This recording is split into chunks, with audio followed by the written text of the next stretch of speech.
Today we are going to discuss about arc length and the next one topic will deposition rate. So what is the arc length?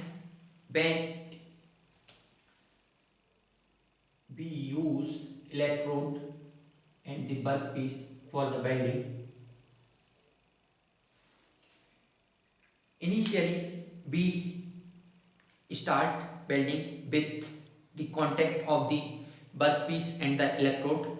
First we come in contact workpiece and electrode, and due to this arc will generate. To continue this arc we have to maintain some distance between the electrode and the workpiece, and this distance is known as arc length.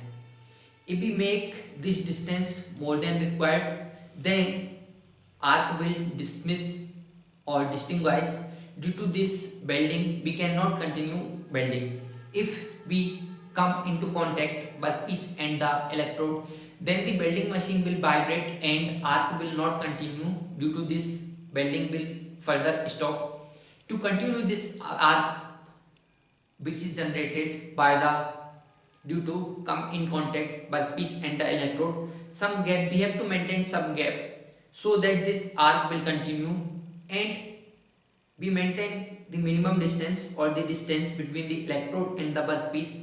This distance is known as arc length. So this is about the arc length. I repeat, when electrode in contact with the workpiece, then arc will generate. To continue this arc we have to maintain some distance between the electrode and the workpiece. This distance is known as arc length. So this is about the arc length. Next one is deposition rate. What is the deposition rate? Per unit time, the amount of filler material which is entering into the workpiece is known as deposition rate, and the unit of the deposition rate will kg per hour. For different welding technique, this deposition rate will different. So this is about the deposition rate. It is the amount of material which is entering into the workpiece at the time of welding per unit time, and the unit will kg per hour.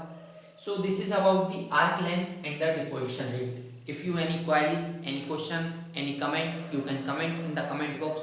So this is about the arc length and the deposition rate. And subscribe this channel. Thank you.